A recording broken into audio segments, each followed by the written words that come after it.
Time now to introduce our guests, Strictly star Amy Dowden, racing driver Billy Monger and 11 times gold Paralympic medalist Baroness Tanni Grey-Thompson. Welcome, Michael. Good to see you all.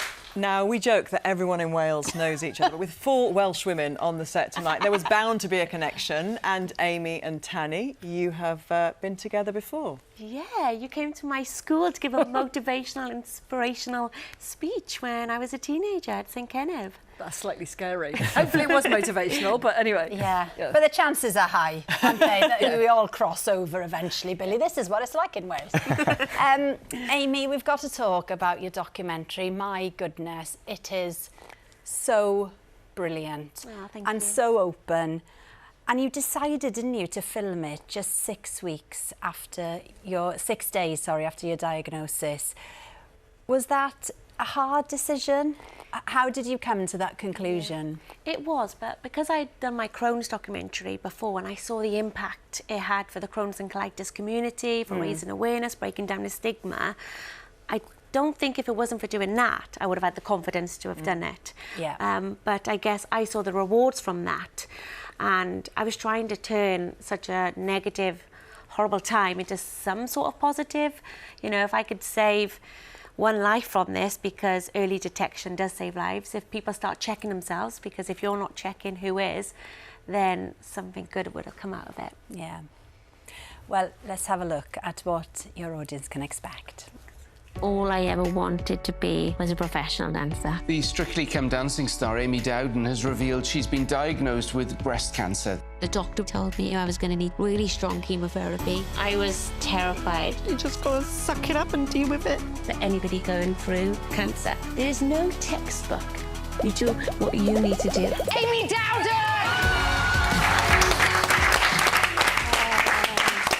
Say, if it has anything like the impact your Crohn's documentary did, it really will reach and change lives. That was such an impactful documentary. I know, Billy, you've also, haven't you, made a documentary about your story, and did you find that to be a positive experience? Yeah, when I signed myself up for that documentary, I didn't realise the benefit that it would have on me as an individual, and how being able to reflect back on like the journey and the whole process of my recovery, how positive that was going to be, for myself. Like, you think about if it can potentially help other people, but it helped me too. So it must be a real emotional roller coaster watching some of that footage back. But it's incredible to see where you've got to. It's amazing. Yeah, and looking so well as well, Amy. Thank you.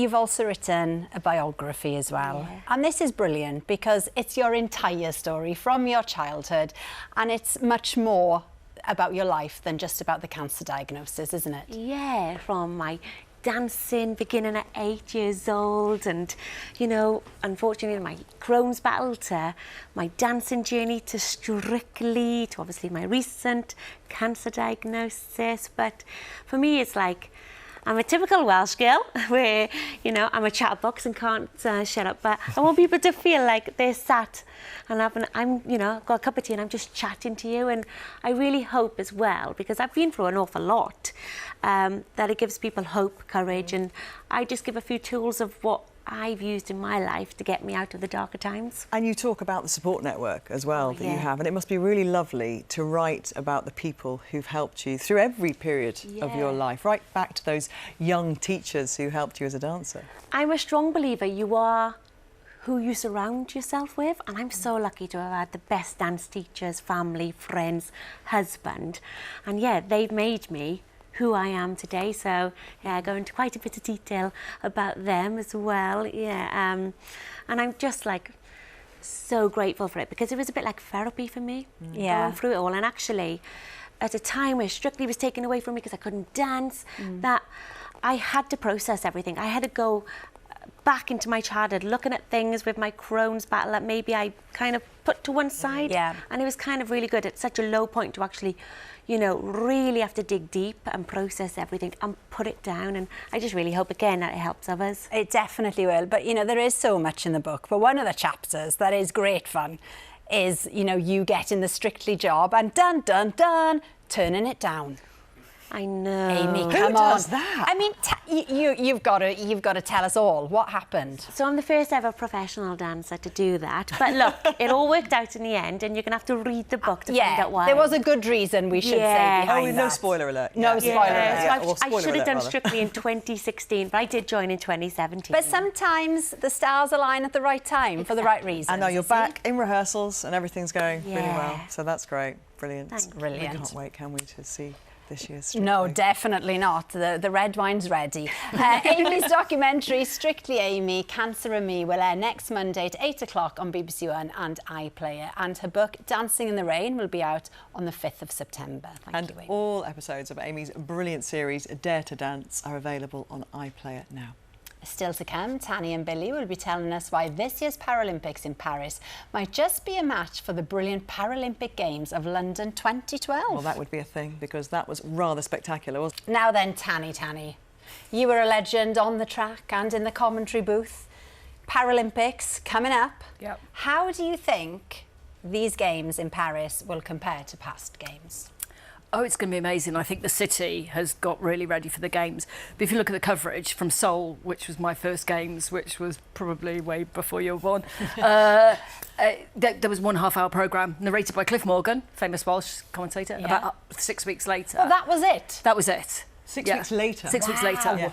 Yeah, so Barcelona, Helen Rollison, there was a big step up. But these games is going to be on TV morning, noon, night. It's just been incredible. London set the standard, didn't it, in terms of audience and crowds and television coverage? Yeah, and you know, for these games, it's like every important final is going to be shown, every podium position is going to be shown. So that's exciting because you get to see everything across all the different sports. London was amazing, and I'd have to say, I think Paris has nicked some of the ideas of the games in the city. You know, What are you saying, Tanni? Are you saying they've copied us? a little bit, but you know, if you're going to copy anything, copy the good stuff. Yeah. But But what's great is they've used so many of the original venues. They haven't had to build No. those. They've used what they've got, which And is it beautiful. looked stunning. Yeah. They look amazing. It's sparkling. Billy, you're in for a real treat, because the Olympics, I think, is always good at getting the kind of brushing the cobwebs out, you know, making sure that everything works. You guys go in and it is going to be spectacular, and you're part of an amazing presenting team, aren't you? Yeah, the presenting team for the Paralympics is going to be incredible. I'm really looking forward to it. It's going to be my first ever Summer Paralympic Games that I've been involved with, and like you say, Paris is such an iconic city. I feel like it's going to be such a great host for What shift are you the doing? Paralympics. I'm in the morning shift, so up bright and early. Good. Oh, So nice. You're going to kind of bring us into the day. Yeah, I hope so. We're reflecting on hopefully the previous day where we've won hopefully a few medals, so that's the plan. Definitely, you say that. In Tokyo, Team GB came second on the medal table. How do you think they'll fare this time? Can they do as well? I think so, yeah. I mean, Tokyo was the first time Paralympic GB won medals in every sport, so they'll be looking to emulate that. There's a pretty tough medal target, but I think what we're going to see with Paralympics, a bit like the Olympics, France will come through strong, and I think USA, you know, getting ready for LA, which is the next Games, I think we'll see some surprises there. But, you know, everyone I know is training really hard, completely focused. They want to do well. So, top 5, medal table, absolutely. Good. All right. Having just come from Paris, I can tell you the atmosphere through the city, amazing, and you know, you're really in for a treat. Billy, what is it that you're most looking forward to seeing, sporting-wise? It's so hard to say like what sport in particular, because I feel like what's great about the Olympics and the Paralympics is you end up watching the coverage, and because there's so much of it, you end up finding sports that you've never seen before and sports that grab your attention for 2 weeks. You can't get enough of it. So I feel like I'm probably going to have one of those moments during this Games where I'm like, okay, this sport has got me by hook and by crook, and I'm not going to let it go for the next 2 weeks. Yeah. Now, one of the things everybody talked about, even before the competing started, was the opening ceremony. Amy, did you watch it? There were a lot of boats, right? And, you know, some people loved it, some people weren't quite as sure. Are the boats coming back? Do we know? We don't think they are. I mean, it was very brave to do the boats. That's what I'm sticking with.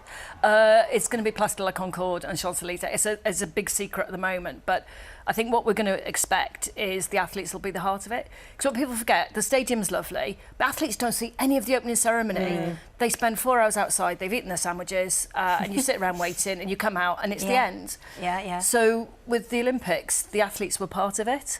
Hoping there's no rain as well. Well, it was very hammering it. unfortunate, wasn't What it? was it like being there then? Obviously, the weather improved massively, but Yeah. I think what was important for that opening ceremony, I feel, is that the Parisians enjoyed it. And I always think an opening ceremony should reflect the country that it's in. And people kept coming up to me afterwards, French people, saying, "Did you enjoy it? Did you enjoy it?" And I said, "It's not important about me. Did you enjoy it?" Which was a good way of being diplomatic, I felt. Very diplomatic. And they would say, Abby. "Yes, we loved it." Because I watched the London opening ceremony with one of my colleagues from America who didn't get it, didn't enjoy it. And that was incredible yeah, for and all I think of us. as long as the Parisians and the French loved it, then that's what's important. Yeah. So, yeah. Lots of past Strictly gang presenting as well. Rose is doing it, JJ Chalmers, Vic Hope there. Are you and JJ still in touch? Yeah, we went out for dinner earlier this year. Yeah, we're still in touch, and I'm just super proud of him. Oh, yeah. he's doing everything, isn't he? Yeah. You can't turn an event on without JJ these days. It's amazing. He had a very good Olympics as well. He didn't did. It's coming soon. We're so excited. So excited. Yeah. Well, the Paralympics coverage starts next Wednesday with the opening ceremony at 6:30 on Channel 4. And we've got a better idea of what might be happening, I think, thanks to Tanni now. It's definitely Tanni's told everybody. Richard has messaged us to say, what a great couch this evening. Billy, Tanni and Amy, all fantastic. Oh, Mary says, thank you, Amy, for giving so many families hope that better days are coming. I live in Southern Ireland, so the Amy effect is spreading more than just in the UK. And Rebecca says, just like Amy, I also remember Tanni coming into my school to share her story. The students and the teachers were all so inspired. Ah, nice. You're amazing. Thank you so much to our brilliant guests. Tomorrow, Clara Amfo and Alex Scott will be in charge, and they'll be joined by Sir Brian May, Mo Gilligan, and Matt will be here with Watchdog. Bye-bye. See you soon.